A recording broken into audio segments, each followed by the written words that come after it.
One of the dangerous things about debt that people need to know is that whatever grows in darkness has power over you. It constantly whispers into your eardrums, tell nobody. Christopher Omoijiade, a visionary leader and seasoned consultant with a foundation in law and expertise spanning corporate consulting and ministry.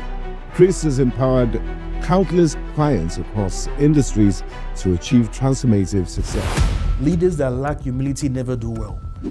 If you truly want to lead, you must be able to say sorry. What really is the importance of leadership? Hi Chris, you're welcome to the RoundTable. We've had for many years we've known each other, and Yes, for we us, have. yes, we're very for this program we're very choosy about who comes on. Thank you for having me. One of the most important things about this is we're trying to help the next generation.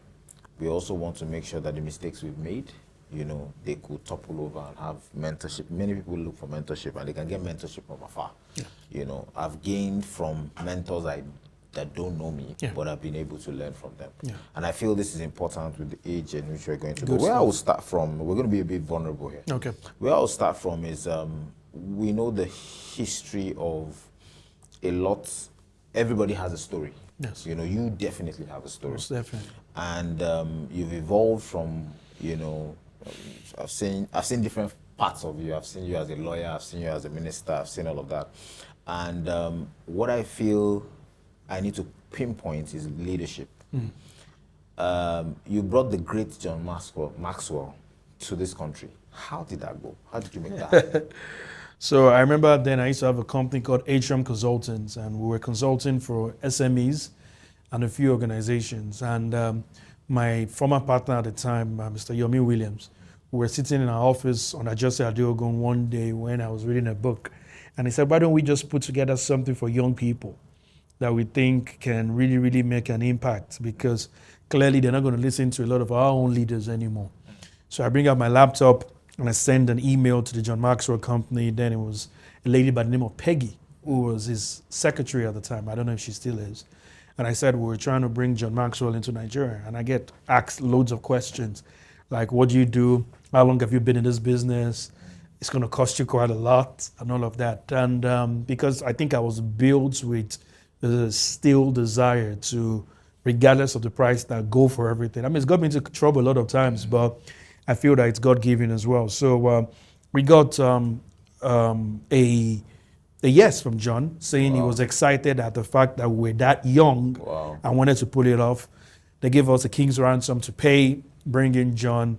We reached out to family, friends, and everybody else that we could in this country. It brings back a lot of memories, driving from office to office, trying to pitch to people about the value proposition of bringing the man who I call a legend and a friend to today. And by the grace of God, we put it off, brought him to the country. That was 2010. No, what am I saying? That was 2010. I don't know. Time has gone so far. 2010. So that's almost 14 years ago. And he came over to Nigeria. We had a 2-day stay with him. It was very impactful. Taught a lot of young people, a lot of business professionals, board of directors of companies, and that set the journey rolling. Great. So I mean, that already is an example of trying to do the impossible. Yes, it is. Of course, being into real estate and development and design and architecture, it takes a lot to pull out something out of nothing. Sure it does. And nobody believes you in the beginning, but when they start seeing it, you now get that interest. So you've seen and done a lot of training with our organization over the years. Yes. And the importance of leadership is really what I'm hanging on. What really is the importance of leadership? It's everything. John, that you just referenced, says everything rises and falls on leadership. And we see a reflection of that in our country, society, and the world, and in organizations as well. Organizations that are hugely successful are those who are driven by leaders who clearly know what they're doing. Because everybody's going to follow the captain. And when you have a captain who clearly knows where he's going and has the empathy to be able to lead people with respect, with honor, and with integrity, you find out that you get things done. So it doesn't really matter whether it's real estate or it's telecommunications or it's food. The most important is always at the helm of affairs. And does that person have the ability to be able to influence others to see into what may not necessarily exist, which is what you've done with the Homework Group. Being able to, like you said, like a magician, bring something out of nothing. You're almost like a magician, but it takes a leader who has real influence to be able to make others see the impossibility when nothing exists. So everything really, really rides on leadership. And that's why it's so important that we continue to have discussions and conversations like this, that the young people watching this or anybody watching this would understand there's a need for them to self-invest in leadership.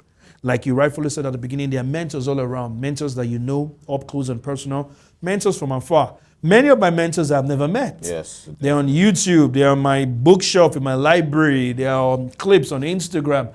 But they say a word that totally blows you away and you run with it and you get the results that you need. So everything rides on leadership. Great. So just hanging from there, you recently had a book launch. Yes, I did. Let me not say a book Thank launch. you for attending, by the way. Yes. And thank you for giving a review. Yes. A good one, by the way. Launch of several books. I think Yes, the several first thing books. is the fact that there are 5. I mean, I bought and read and I shared with my team Get Ahead. I know how that has been helpful to today. And it's almost looking like another. You're getting for the other team this set. Definitely. Oh, wow. So we're trying to see how we can. So basically, from there, you have done that, and it was interesting what other people had to say. It looked like a collection of your entire experience so far. Yeah. You know, one that got me, and which is why I said we're going to be vulnerable, is the one on depth. You can just give us a bit of insight into how that came about, and also you can choose whichever story you want to go around it, because I can tell you that there are people watching right now that have they're into some kind of depth or the other. Even we that are doing construction and we're doing projects, we also have that issue. And like I said, in this program, we do not want to talk about what people just want to, you know, things that will make people smile. It's more about something that will touch on them. But most importantly, the fact that it's not the end of the world. And, you know, there's a lot they can do. And how can you even come out of it? So a lot of questions, but I know God will give grace. I just finished this morning my audiobook reading of the book, You Too Can Be Debt Free. So I spent the last 2 days in the studio just reading it. But you spoke about vulnerability, and I need to start at the vulnerable point. I owed you some money. Maybe a lot of people probably wouldn't know. I owed you some money.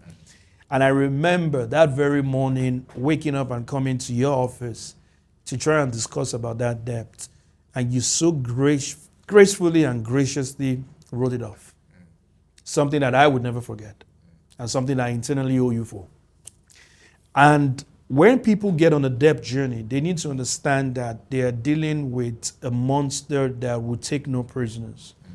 They are dealing with an entity that seeks to destroy the very fabric of their reputation. They are walking along literally a plank that can push them over into the deep sea that would have the wild animals rip them to shreds. I started off pretty innocently about debt. In the book, I wrote about it that when I look at myself in the mirror, I don't see myself as somebody that was wicked, evil. I never started out with the intent to hurt anybody. Nobody ever does, or most people don't. But it was a accumulation of so much actions and inactions. Actions in the sense of what are the steps or the things that you did. Inactions of what could you have done better that you did not do. And my debt journey was so interesting because, like cancer, it starts in a day and it grows in magnitude. And one of the dangerous things about debt that people need to know is that whatever grows in darkness has power over you. The minute the light comes in, it loses all its power. But one of the secrets of death is that it constantly whispers into your eardrums, tell nobody, tell nobody, tell nobody. Your pride will be gone, you'll be dissed, abused, whatever it is, tell nobody. So for a long time, I was in prison. Literally, the keys were tossed out. Thinking to myself, am I ever going to get free out of this? I didn't tell my spouse. I didn't tell my parents. I didn't tell my family members. I didn't tell my closest friend. Keep it all internally and dying by the day. Dying by the day. You would have a reprieve when you have an opportunity here and there. You grab the reprieve. But sooner or later, you find out that you can only sleep well for just one day. I think the breaking point for me was when a friend of mine, and I have no qualms against anybody. I mean, water under the bridge. And all love, all love. I've apologized, and like I said in previous interviews that I've done over this subject matter, I have made it my lifelong mission to make amends. It's one thing if they accept or not, but it's a mission. One of my friends, very close friends, stormed my wife's office looking for me and literally ripped it apart. True stuff. My wife was 7 months pregnant. Calls me on the phone. Yeah. Called me on the phone, crying, saying that your friend is here. I could hear her calling his name, that you know me, like, this is your friend. You guys, like, how can you do it? And it was, there were profanities and words and abuses and all of that. And I remember I was not in Lagos at the time, and I was in tears where I was. I was crying. And for me, that was just the reality shake-up. Yeah. So the next time I saw my wife, I remember having to go down on a knee, second time after proposal, and saying to her that I was sorry for having to brought her through this. Yeah. And I think from then on started a journey of informing my loved ones, journey of informing those that were close to me that this is what I was going through.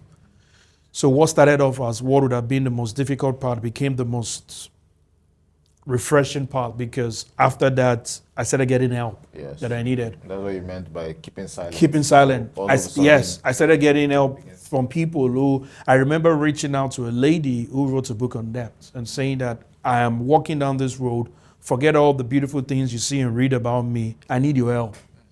And that's one of the things debt does. It keeps you in this solitude of just, you don't reach out to anybody.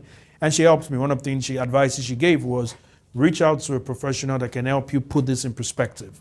So the debt was put in perspective, creditors were reached out to, and then started the journey. Not a very easy journey. I have the scars to show for it, and I probably will carry the scars to my grave.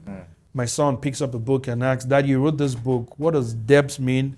And there and then in the gut of my stomach, I'm saying to myself, you would never go through this. You would never have to go through this, because I've carried this weight for you and for many others. Yeah. So my debt journey is one that I don't ever wish even my worst enemy to ever repeat, because you're going to be faced with creditors of all sorts of temperament, the good, the bad, and the ugly. Not all of them are going to be as nice and as gracious as you. Yeah. Some will literally not mind taking the roof off your head. Not many would not mind. I mean, I had a creditor once who came and sat down in front of my house and says, as long as you're there, you're not going to come out. I've had so many stories. I've had people who threaten me with social media. I had a creditor who, when my dad made a call to say, we are aware of this debt, called me back and said, you went to rent one old man to speak with me. I mean, and I never took any of this personal. I tried not to, because I wrote it in my book that I was the one who stretched out my hand to take money.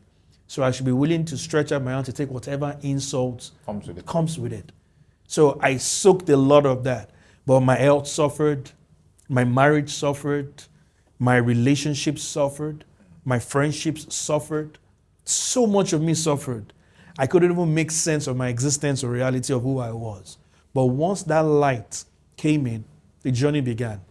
And the journey has brought us here, and the book is out. You too can be debt-free. Great. So we need to get that book. Again, there's nothing like experience. There's nothing like writing out of experience. It's not a fiction or anything. It's something that really happened. But you kept on mentioning the light. What really is the light? I think the light is really when revelation comes. One of the revelations I received during my debt journey was when I was watching TV one day, and somebody was speaking to debt and said that when you owe somebody, you bow down to everything they bow down to. I mean, when I heard that, it just swept me off my feet that not only was I owing this person, I'm literally subject to anything and everything that this person is subject to. I don't know if that makes sense. But it brought me into a space where I realized that I needed to get free from this thing.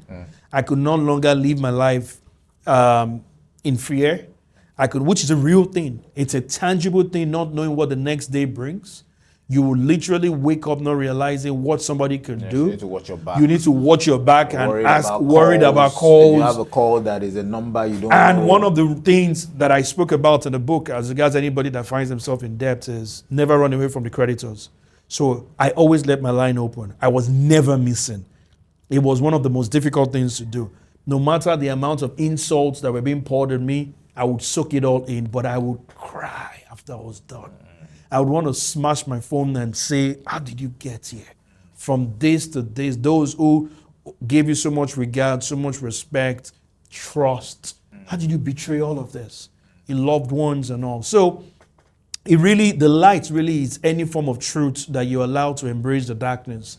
Being able to, like I said, speak to people who have been down that light and who will be able to. Jide, 2 weeks ago after the launch, a lady reaches out to me, works one of the banks in this country and says to me, Mr. Chris, you don't know me from Adam.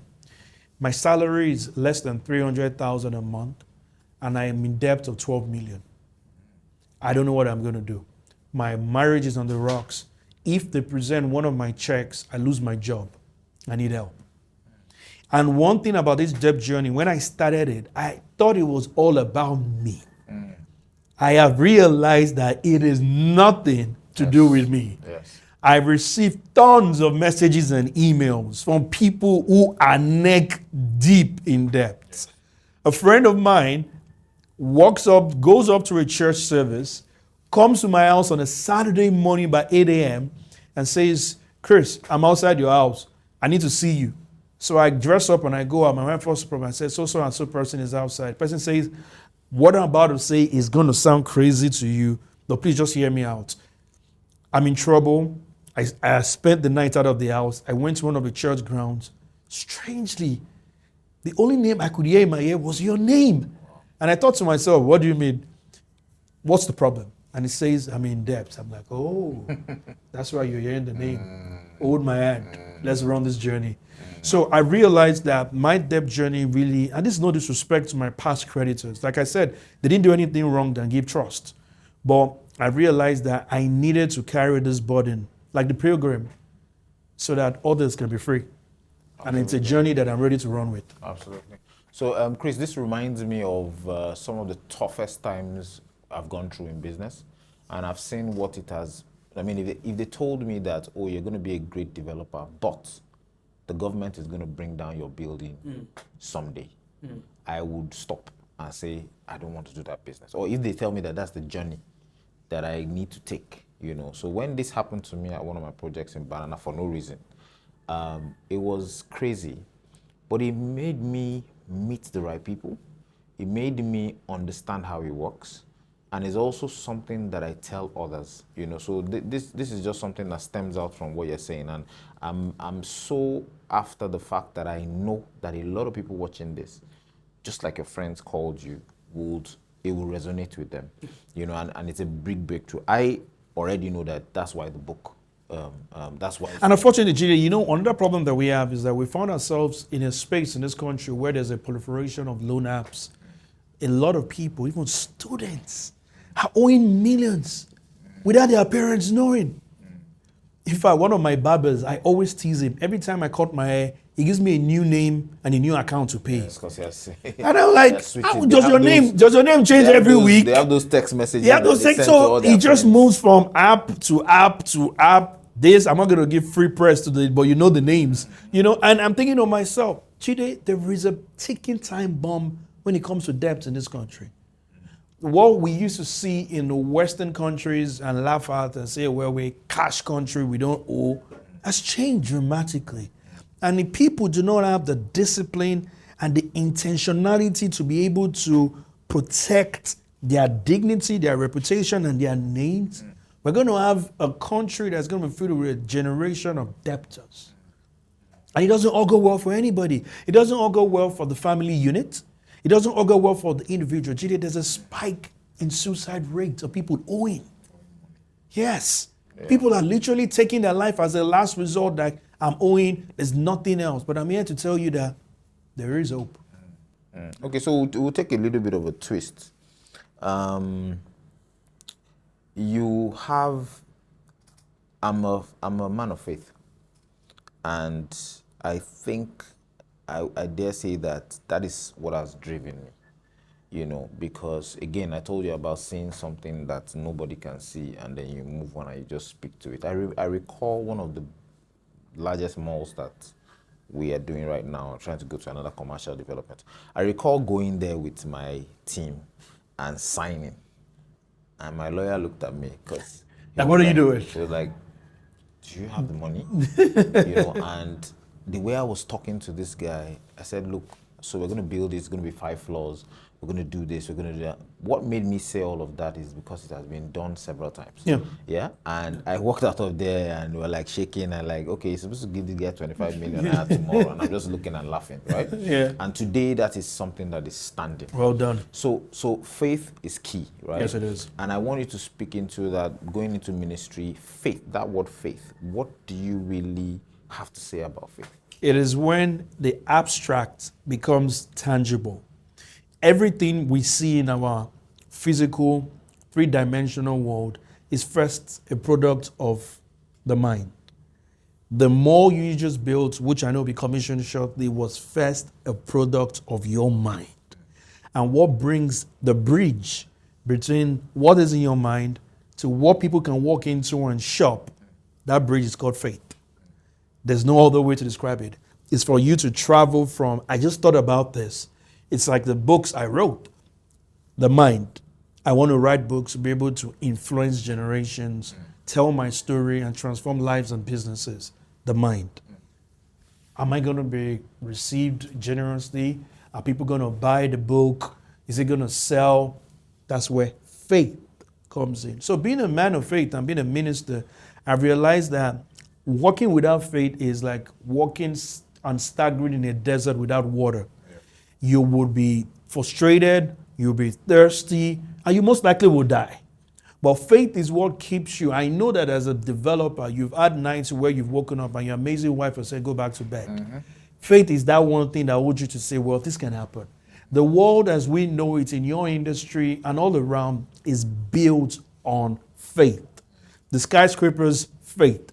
Many people may have different terms to describe what it is, but being a Christian, I know that the key word is faith.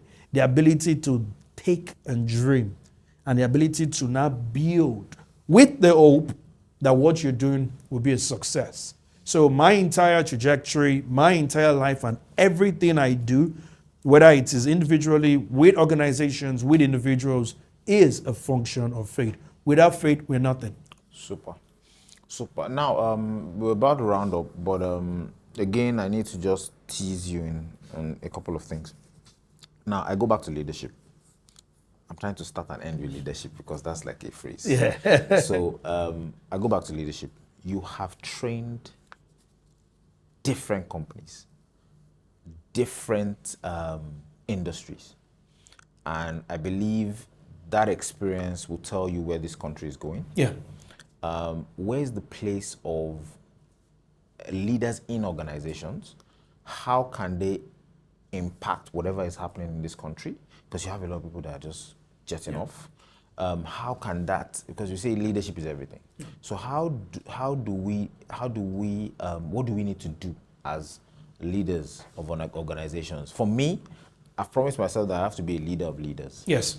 You are a leader of leaders because you're training us, right? But leader of leaders meaning those in the organization, if they can equally be leaders. I'm trying to raise the entire conglomerate, different companies, so an MD for each company, and they need to think the same way. Yeah. So how is it best to imbibe that structure? You've seen you've seen some happen. Yeah. You've seen some trying to happen. Yeah. You know, what's the importance and what do you think we can do better?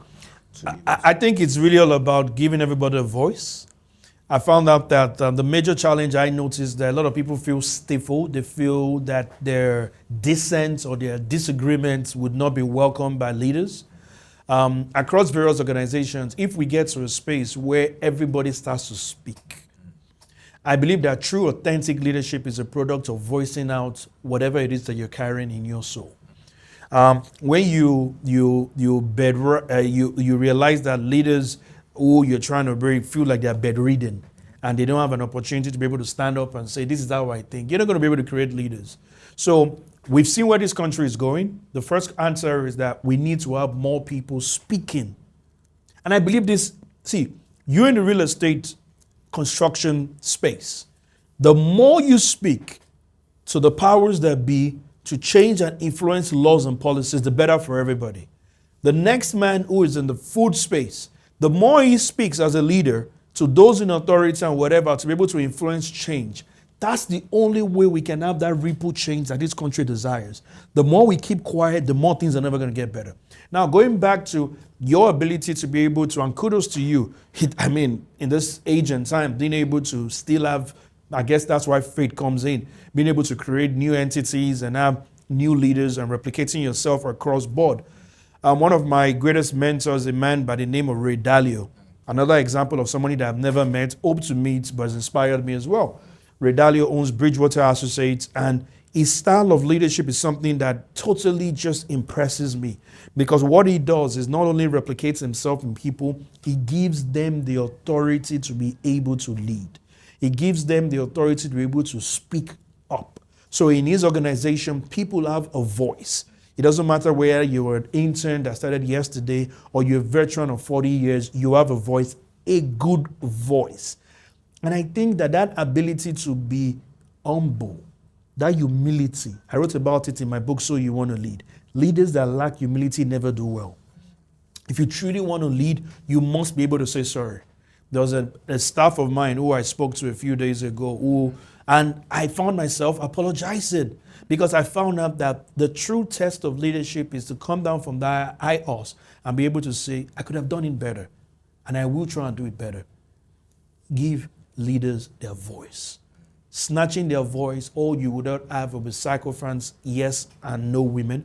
But once you allow people voice out what it is they carry, you end up realizing that you do well in leadership. Chris, let me come in there. You also have people that you want to check me. So Yeah. You also have leaders that you also have people.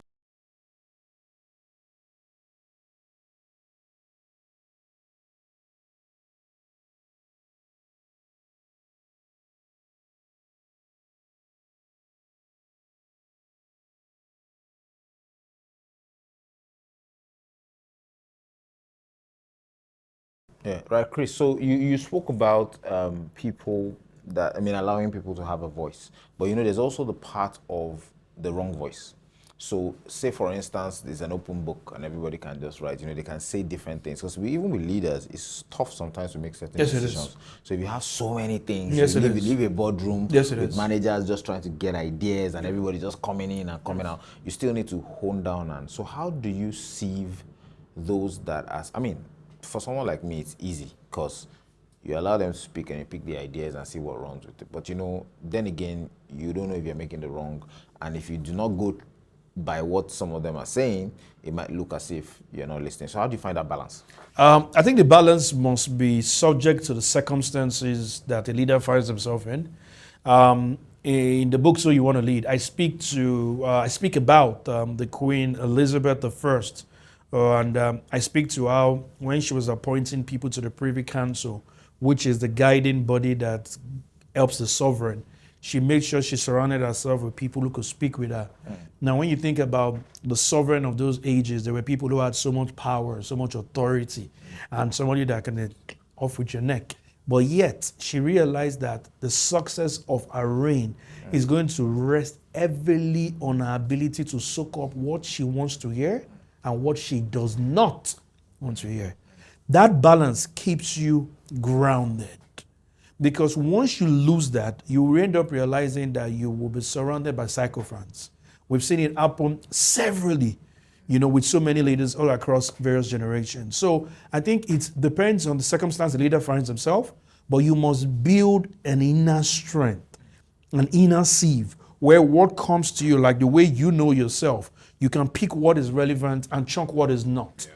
But once you only want to hear what is relevant, you realize that you're on the threshold of disaster. Yeah. Okay, so I think that lastly, we'll go into your Leadership Institute. Yes. That's something that interested me. Oh, wow. Book launch. Yes. I think it's important, again, because some of the things we're doing here is to reach out to those that cannot.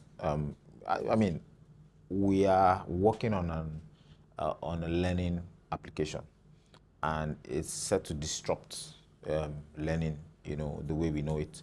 Lesson teachers trying to teach on a platform. It might end up being a school on a platform.